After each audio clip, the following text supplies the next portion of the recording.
الحمد لله رب العالمين والصلاة والسلام على سيدنا محمد. قياس الزوايا والأقواس. هنتعرف إن شاء الله في هذا الدرس كيف نقيس الزوايا الدائرة وكذلك الأقواس.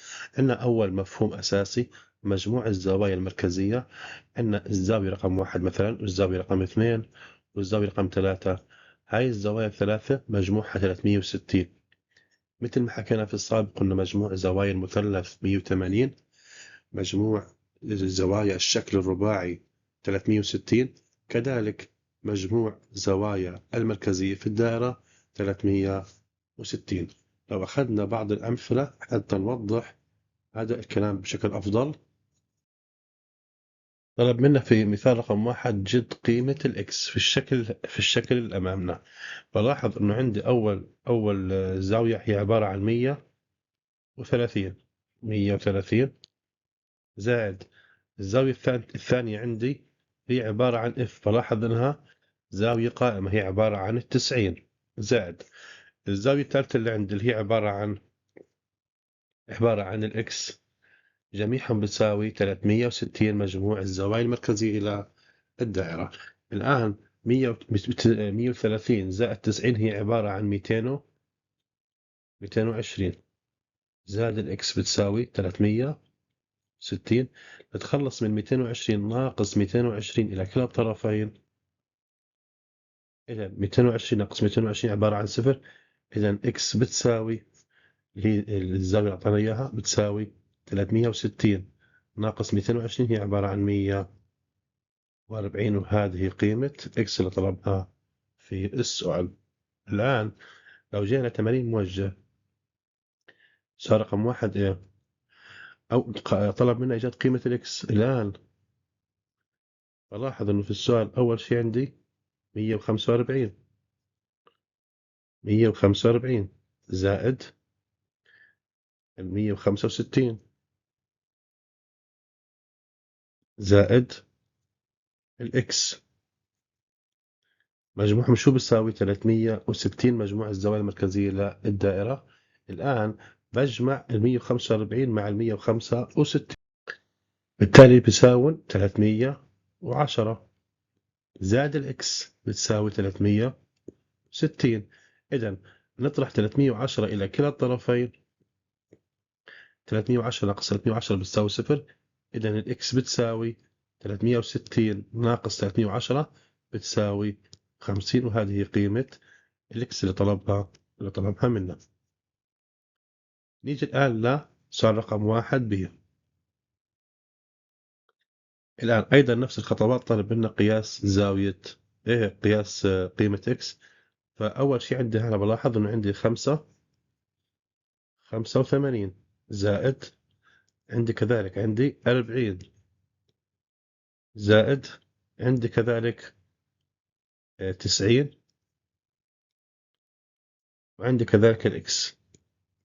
بلاحظ إنه عندي 4 زوايا مجموعهم جميعا بيساوي 360. بلاحظ إنه عندي 85 و40 و90 بجمعهم بيعطيني 215، زائد الإكس بنزلها مثل ما هي بتساوي 360. بتخلص من 215 ناقص 215 إلى كلا الطرفين. 215 ناقص 215 بتساوي صفر. إذا الإكس بتساوي 360 ناقص 215 عبارة عن 145، وهذه قيمة الإكس في سؤال رقم 1 ب. الآن نيجي إلى أسئلة أخرى. عندنا بعض المفاهيم الأساسية الخاصة بالقوس. عندنا بالنسبة للقوس الأصغر هو باللون الأحمر، هذا أقل من 180 يساوي قياس الزاوية المركزية المقابلة، وراح نوضحها بالتفصيل. يبقى قياس القوس هذا اللي هو باللون الأحمر هذا شو بيساوي قياس الزاوية المركزية المقابلة اللي هي عندي، اللي هي ACB، اللي هي الزاوية اللي هي بقيمة X. الآن بالنسبة لما يكون القوس أصغر، طب بالنسبة لما يكون القوس أكبر مثلا ADB، راح نقول قياس القوس الأكبر بيساوي 360 اللي هو مجموع الزوايا المركزية ناقص القوس الأصغر اللي هو باللون هذا الأزرق. راح نوضحها بالتفصيل. يبقى 360 راح ننقص منها قيمة الإكس. في حالة كان القوسين متساويين إذا بيساوي 180 ناخذ أمثلة على هذا الحكي حتى نوضحه بصيغة أفضل. لو جئنا لتصنيف الأقواس وإيجاد قياسها، طلب منا في السؤال نحدد إذا كان كل قوس قوسا أكبر أو قوس أصغر أو نصف دائرة ثم أجد قياسه. بالنسبة للسؤال رقم A قياس الجي اتش، طبعا بلاحظ أن الجي اتش عندي هنا يمثل قوس أصغر. طب الآن قياسه اللي هو بيساوي حسب القاعدة بيساوي قياس الزاوية اللي هو 122 جي كي اتش. اللي هي بتساوي 122. هذا بالنسبة لأول سؤال. السؤال رقم B طالب منا قياس الزاوية أو قياس القوس عفوا جي ال اتش. طبعا جي ال اتش بلاحظ أنه هذا يمثل قوس أكبر. القوس الأكبر شو قاعدته؟ قاعدته 360 ناقص الزاوية هاي اللي هي عبارة عن 122 اللي هي قياس الزاوية جي كي اتش. الآن لو قلنا 360 ناقص 100 بتساوي 238. هذا بالنسبة ل الحين نيجي عندنا لآخر جزء اللي هو عبارة عن طلب منا اللي هو قياس القوس جي ال اتش. طبعا هي جي هي ال وهي جي عفوا. بلاحظ انه هذا عبارة عن نصف دائرة. هذا نصف دائرة شو بيساوي 180. هذا بالنسبة لمثال رقم 2. ننتقل لتمرين موجه. البي ام هي البي ام هي قطر في الدائرة. جد إذا حدد إذا كان كل قوس أكبر أو أصغر أو نصف دائرة. أول سؤال رقم 2 معطينا قوس ام كيو. طبعا هي ام كيو بلاحظ إنه هذا قوس أصغر، وبالتالي قوس أصغر بالتالي حيكون بيساوي هذا الزاوية. طب هاي الزاوية غير معطاة عنا، بالتالي ممكن احنا نقول إنه هاي عبارة عن نصف دائرة. نصف الدائرة عبارة عن 180. إذا 180 ناقص 115 بتساوي 65. إذا هذه عبارة عن 65. إذا طول القوس بيساوي قياس ال MRQ. الزاوية MRQ اللي بتساوي 65. هذا بالنسبة لسؤال رقم 2. إيه. لو جينا لسؤال رقم 2 طالب منا القوس MNP. طبعا MNP بلاحظ انه هذه عبارة عن نصف دائرة. نصف الدائرة بتساوي 180 مباشرة. نصف الدائرة بتساوي 180. آخر شيء طالب منا القوس MNQ. طبعا MNQ بلاحظ انه هذا قوس كبير، قوس أكبر. القوس الأكبر 360 ناقص القطعة المتبقية هاي اللي احنا وجدناها قبل شوي 65 ناقص 65 بتساوي، لو قلنا 360 ناقص 65 بتساوي 295. نظرية في الدائرة الواحدة أو في دائرتين متطابقتين يتطابق قوسان أصغران إذا كانت زاويتهما المركزيتان متطابقتان. مثال إذا كان مثلا قياس زاوية 1 وقياس زاوية 2 متطابقين، الزاوية هاي 1 و2 متطابقين، مباشرة بنحكم على أنه القوس FG بطابق القوس GH. هذا لأول وحدة. كذلك لو قلنا هذا بالنسبة للقسم الأول. القسم الثاني لو كان العكس، طيب بمعنى إذا كان عندي قوسين متطابقين، بمعنى لو قلنا أن القوس FG و GH متطابقان، تلقائي بنحكم على أنه قياس زاوية 1 بتطابق الزاوية 2. الآن لو جينا مثال رقم 3 إيجاد قياس الأقواس من التمثيلات البيانية. بلاحظ أول طلب مني طالبه في سؤال رقم إيه قياس القوس سي دي. طبعا القوس سي دي هو عبارة عن طبعا سي دي هذا هو عبارة عن 18%. إذا أول شيء هذا قوس أصغر، قوس أصغر بالنسبة الآن بلاحظ إنه عندي 18%. ما معنى 18%؟ 18% من مجموع زوايا الدائرة المركزية اللي كلها عبارة عن 360 ضرب 18%. إذا شو بتساوي؟ بتساوي 64.8. 64.8 هذا قياس القوس. لو جينا بالنسبة لسؤال رقم بي، سؤال رقم بي طلب منا إيجاد لحظة ثاني، قال قياس القوس بي اس. طبعا بي سي عفوا، بي سي أيضا نفس الشيء، نفس الخطوات. قوس أصغر أيضا 360 مجموع الزاوية المركزية ضرب 18% بيعطينا 64.8. هذا بالنسبة إلى المثال. لو جينا لتمرين موجه، طلب منك تمرين موجه عفوا قياس اف اي. اف اي بلاحظ انها اول شيء قوس صغير، قوس اصغر. الان 14%. اذا 360 ضرب 14% شو بتساوي؟ لو ضربنا 63 عفوا 360 ضرب 14% بيعطينا 50.4. هذا بالنسبة لطول القوس اف اي. لو جينا للقوس الأخير معانا اللي هو اف اي اف. طبعا هي عندي اي اف هاي بالبرتقالي، فلاحظ انه كذلك 14%. اذا اول شيء لقوس اصغر عند ايضا 14% كرة القدم، بالتالي حنقول 360 ضرب 14% وهيساوي 50. معطينا الآن مسلمة 5.1 مسلمة جمع الأقواس. بمعنى لو قلنا مجموع قياس القوس XYZ، قوس هذا XYZ شو بيساوي؟ بيساوي قياس قوس XY هذه زائد قياس الزاوية قياس القوس عفوا YZ. نيجي جد كلا من القياسات في الدائرة دائرة F. بلاحظ إن أول شيء طلب منا إن نجيب قياس القوس AED.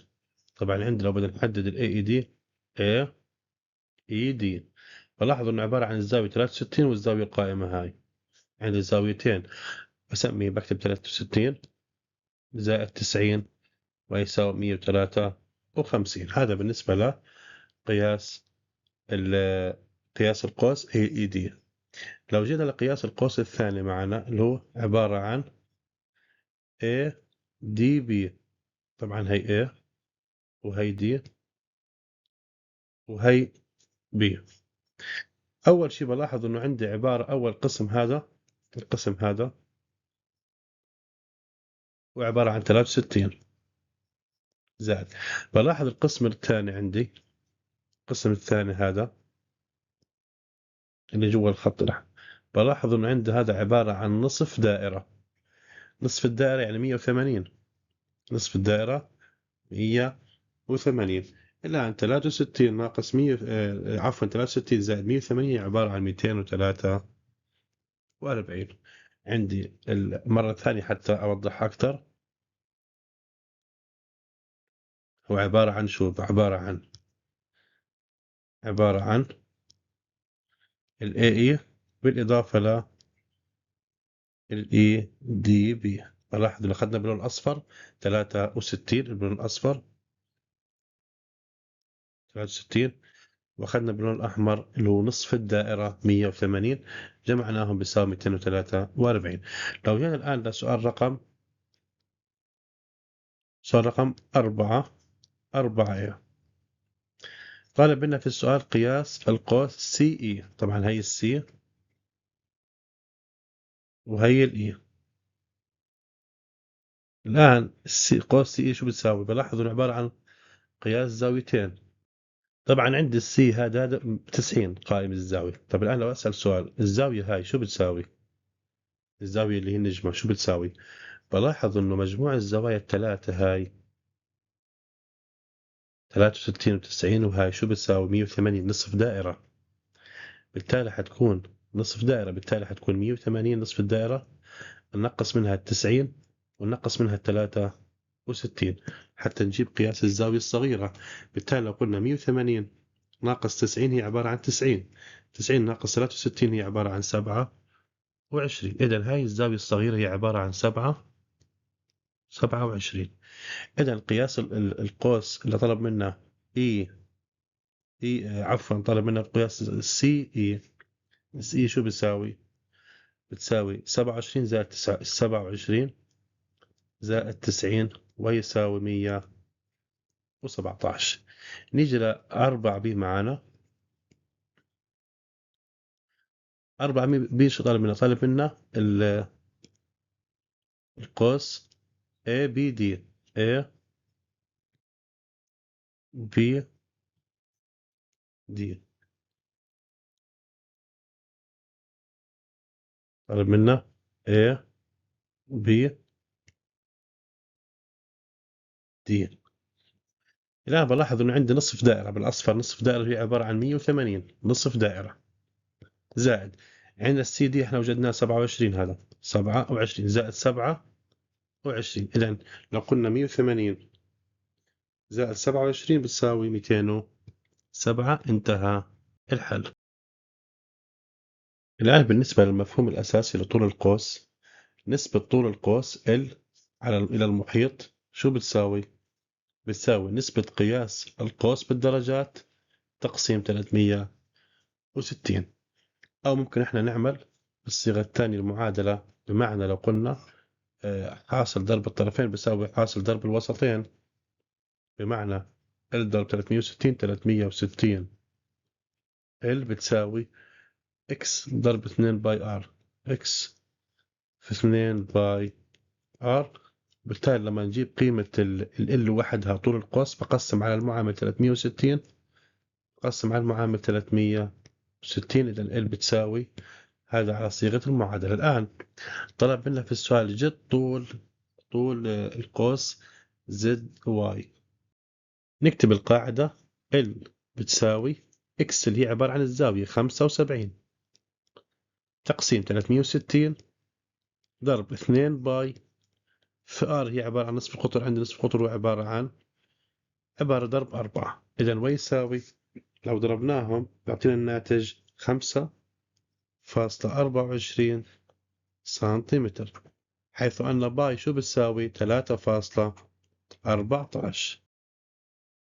بالنسبة لسؤال رقم C نكتب القاعدة L بتساوي X اللي هي الزاوية على 360. طبعا نكتب القاعدة مباشرة. طبعا عندي هنا X الزاوية عندي 75 ضرب. عندي الآن نكتب القاعدة الكاملة. طبعا هي عبارة عن 2 باي 2 الباي 3.14 ضرب نصف القطر هي عبارة عن 6 ويساوي على الآلة الحاسبة يساوي 7.85 سنتيمتر. طبعا سنتي لأنه عندي قياس نصف القطر بالسنتيمتر.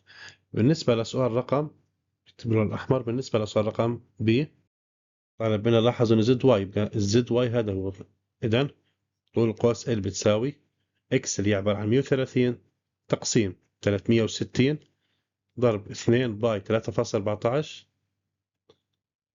ضرب عند نصف القطر هو عبارة، طبعا معطيني القطر كامل 10، بالتالي نصف القطر هو عبارة عن 5.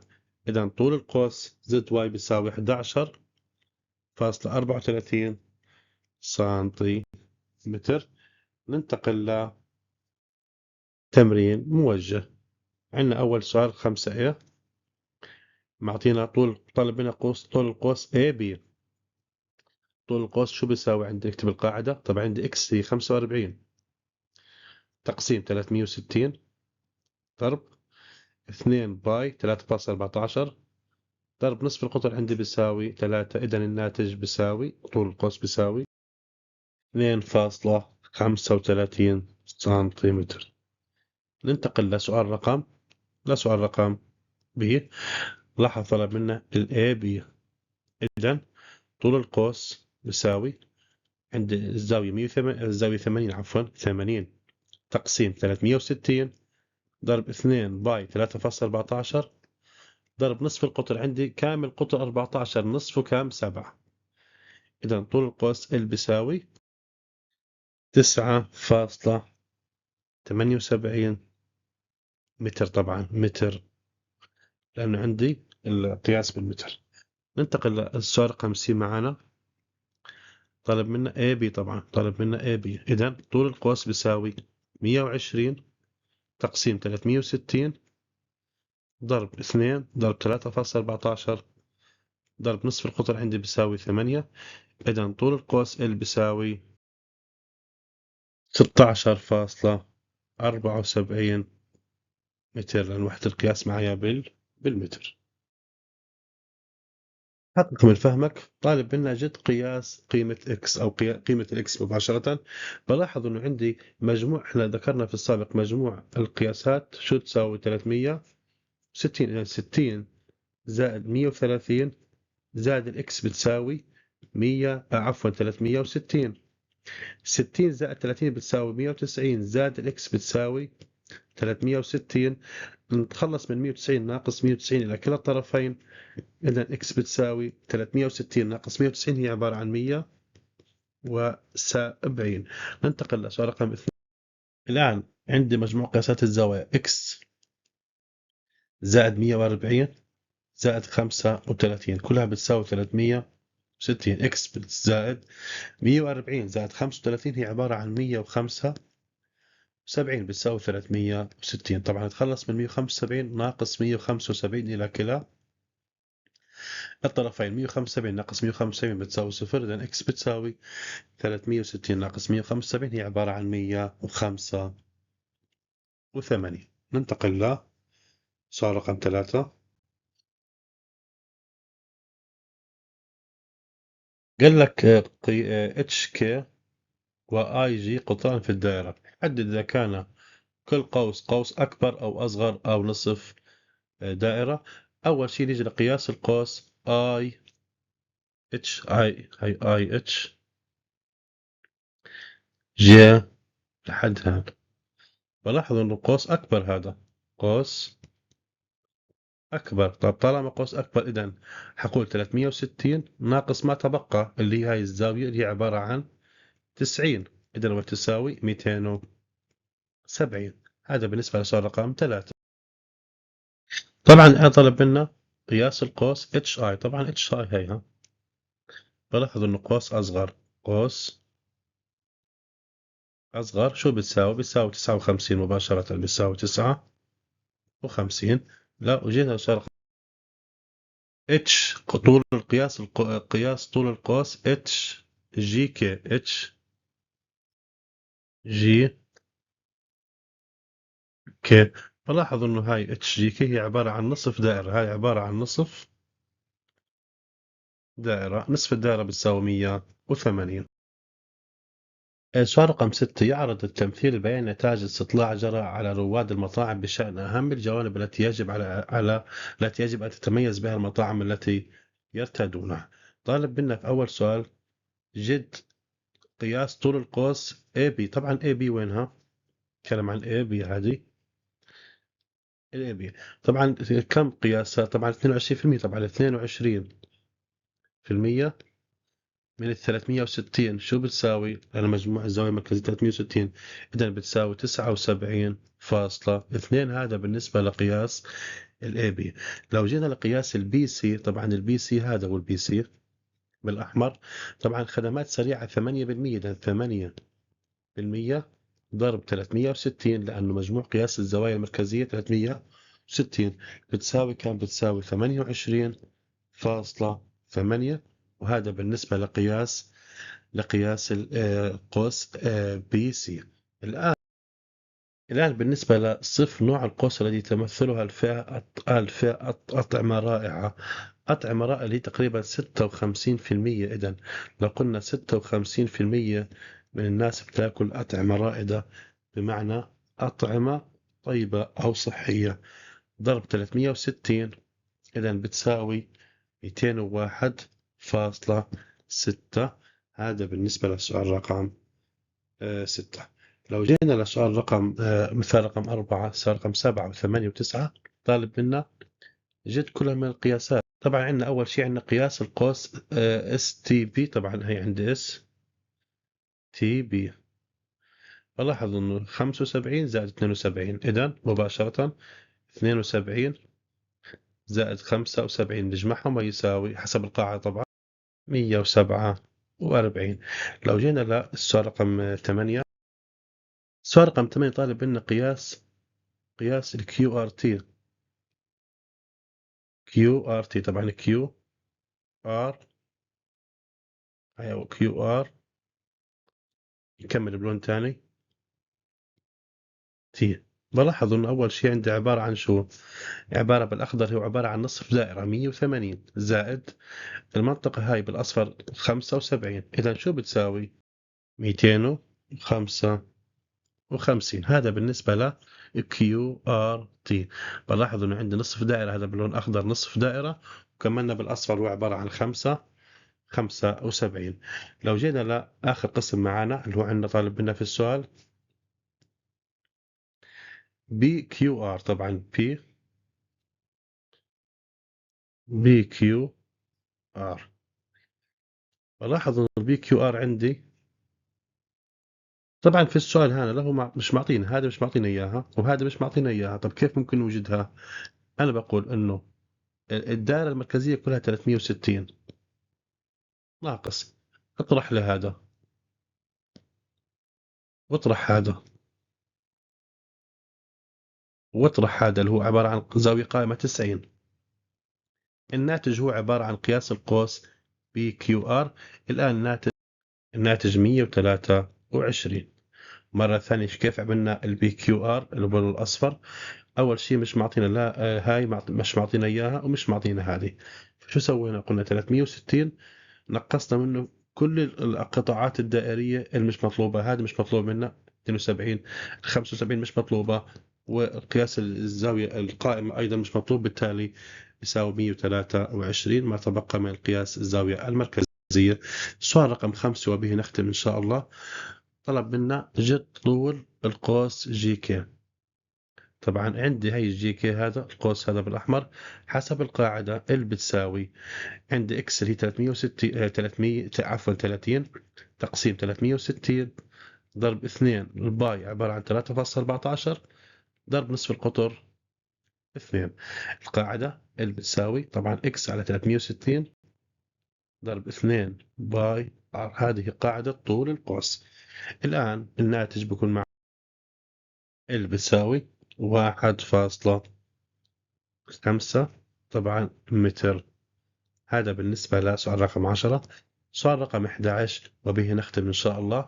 طلب منا قياس قلنا اللي هو جي كي. نكتب القاعدة ونعوض فيها، بمعنى ال بتساوي 105 تقسيم طبعا الزاوية 105 تقسيم 360 ضرب 2 الباي عبارة عن 3.14 ضرب طول القطر. طبعا القطر عندي هنا 15، نصف ال 15 طبعا الار هي نصف القطر 7.5. إذا ال بيساوي 13.74 سنتيمتر. والله يعطيكم ألف عافية.